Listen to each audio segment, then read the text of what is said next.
Me presento, soy la alumna Celeste Gauna. En esta oportunidad voy a hacer una exposición respecto al trabajo integrador final de la materia El aprendizaje en la era digital. Así que en principio quiero detallar o hacer un comentario respecto de una frase de Bae que enfatiza que el aprendizaje debe constituir una forma de ser, un conjunto permanente de actitudes, acciones que los individuos y grupos emplean para tratar de mantenerse al corriente de eventos sorpresivos, novedosos, caóticos, inevitables, recurrentes. Es decir, que este aprendizaje debe realizarse o se realiza en un contexto de permanente cambio. Y esto va en consonancia con el conocimiento que vamos adquiriendo en el aprendizaje digital. Ahora, siguiendo la consigna del trabajo integrador, nosotros encontramos el mapa conceptual sobre aprendizaje digital. En este sentido, nosotros tenemos que tener en cuenta que el aprendizaje digital implica que este aprendizaje es móvil, ubicuo, multimodal, es decir, que estamos frente a un nuevo paradigma en donde la enseñanza ya no se realiza de la manera que nosotros conocíamos anteriormente. Entonces, el espacio y el tiempo no es determinante para el aprendizaje. Por eso nosotros encontramos nuevas teorías que nos permiten explicar de alguna manera esta nueva coyuntura. En este sentido, nosotros tenemos el conectivismo, tenemos el collaborate learning, que es online. Dentro del conectivismo encontramos autores que hablan sobre que, por ejemplo, Siemens, que explica o pretende explicar que el conectivismo es una teoría. No podemos decir de que no hayan cuestionamientos respecto de esto, porque en algunos autores refieren de que en realidad son enfoques teóricos y no una teoría en sí.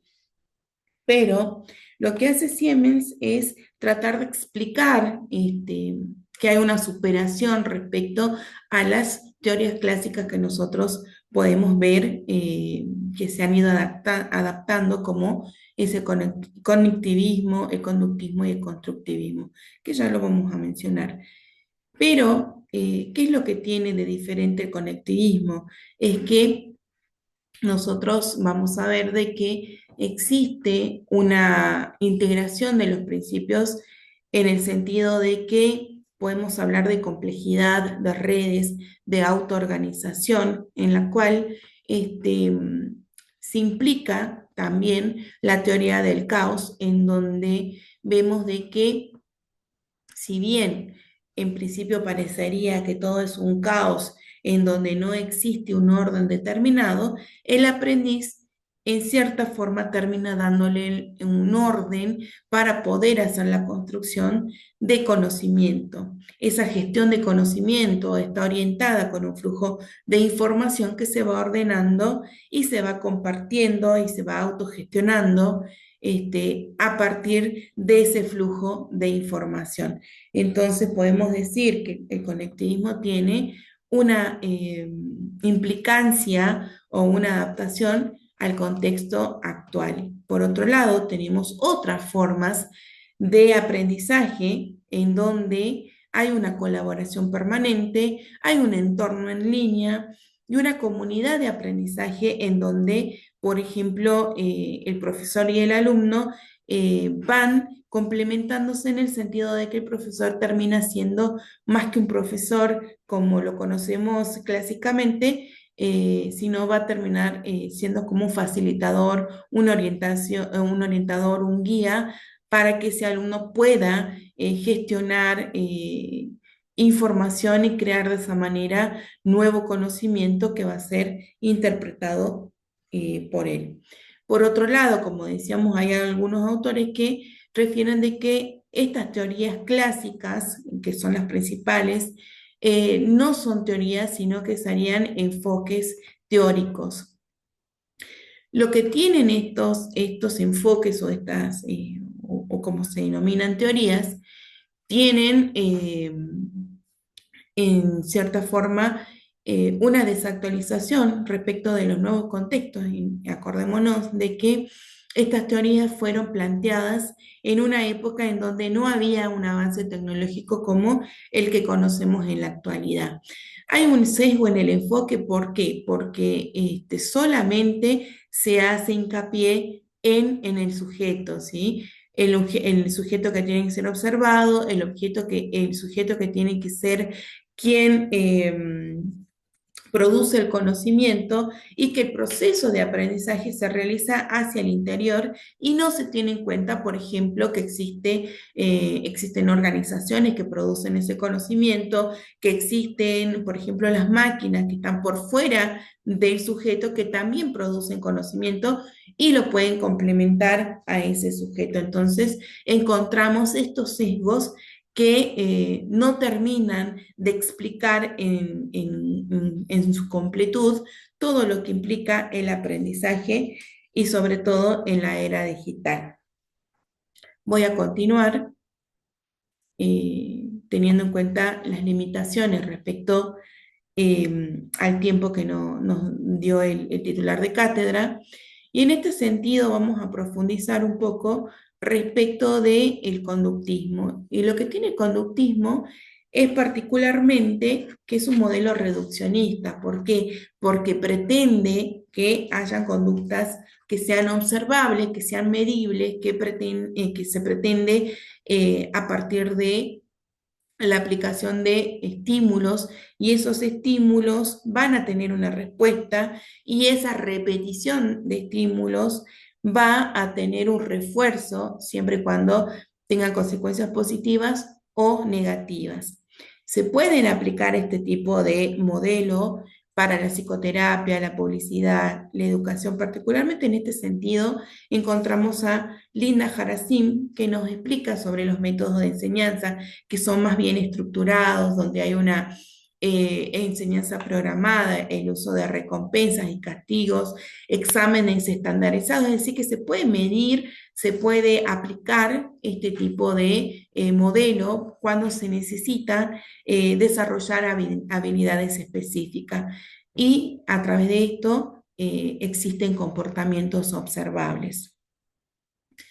Ahora bien, continuando con la exposición, vamos a encontrar los problemas del aprendizaje digital, ¿sí?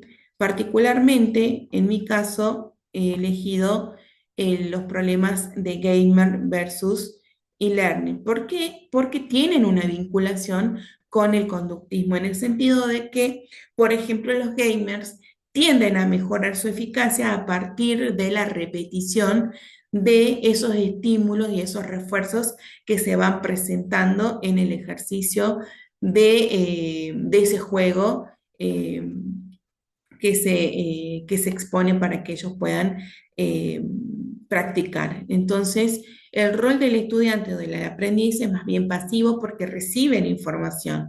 Es una repetición o memorización y se refuerzan ciertas conductas.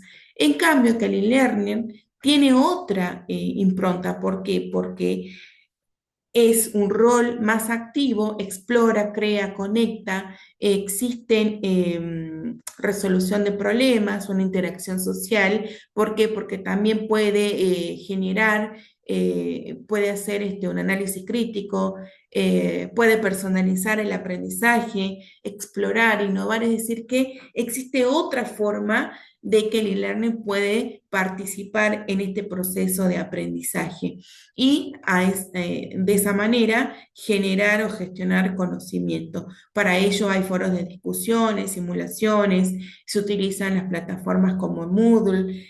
En ese sentido nosotros encontramos que hay otra manera que tienen relación respecto de el conductismo y cómo se contrapone con esta otra forma de aprendizaje.